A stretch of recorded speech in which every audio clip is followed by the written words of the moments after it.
భారత్ అలాగే south Africa జట్ల మధ్య మూడవ టీ20 మ్యాచ్లో భారత్ సమిష్టిగా రాణించింది. 7 వికెట్ల తేడాతో సౌత్ ఆఫ్రికాను చిత్తు చేసింది. నిజం చెప్పాలి అంటే మొదటి మ్యాచ్ భారత్ గెలిచింది. రెండవ మ్యాచ్ మళ్ళీ సౌత్ ఆఫ్రికా, ఇప్పుడు మళ్ళీ మూడో మ్యాచ్ భారత్ గెలవడంతో ఈ టీ20 సిరీస్ అనేది వార్ వన్ సైడ్ అన్నట్టుగానే అవ్వకుండా మంచిగా నువ్వా నేనా అన్నట్టుగా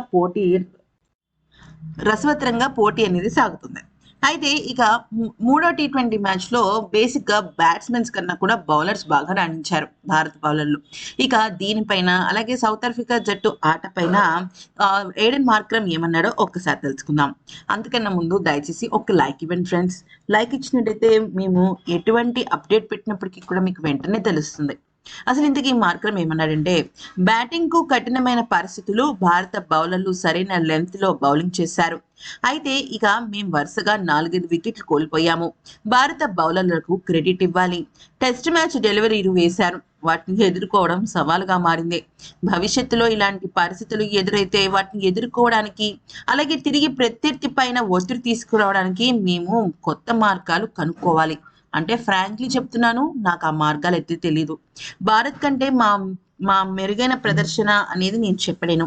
ఈ గెలుపు క్రెడిట్ వాళ్ళదే. ముఖ్యంగా హర్షదీప్ సింగ్, హర్షిత్ రాణా ఇద్దరు బౌలింగ్లో మమ్మల్ని చాలా అంటే చాలా ప్రెషర్ పెట్టారు. వాళ్ళిద్దరి బౌలింగ్కి సంబంధించిన టెక్నిక్స్ నేను ఇప్పటికీ కూడా అంచనాకి రాలేకపోతున్నాను. నేను ఇన్నింగ్స్ చివరి వరకు తీసుకువెళ్లేందుకు ప్రయత్నించాను. వాళ్ళు ఏ దశలోనూ మాకు పరుగులు ఇవ్వడానికి అవకాశం ఇవ్వలేదన్నమాట. ఒకవేళ నేను జట్టుకి 140, 150 పరుగుల స్కోర్‌ని అందించి ఉండుంటే అప్పుడు మ్యాచ్ ఇంకొక వైపు మలుపు తిరిగి ఉండేది. అయితే డెత్ ఓవర్‌లోనే నేను ఔట్ అయిన బంతి భారీ షాట్ కొట్టగలిగేదే. ఈ మ్యాచ్ గురించి మేము ఎక్కువగా ఆలోచించటం లేదు. కానీ భారత బౌలర్ల టెక్నిక్స్ గురించి మాత్రం మేము ఆలోచిస్తాము. ఇలాంటి పరిస్థితులు ఎదురైతే వాటిని తిప్పికొట్టే మార్గాలను మేము ఖచ్చితంగా ఎదుర్కోవాలి.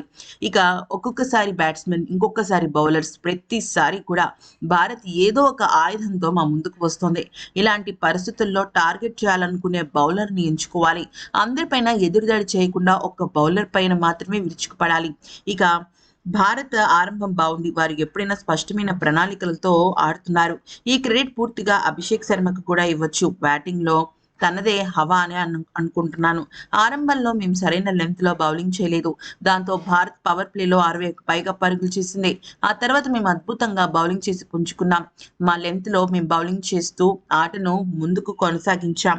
అయితే ఇదొక మంచి సానుకూలమైన విషయమే అంటూ ఏడెన్ మార్క్రమ్ చెప్పుకొచ్చాడు.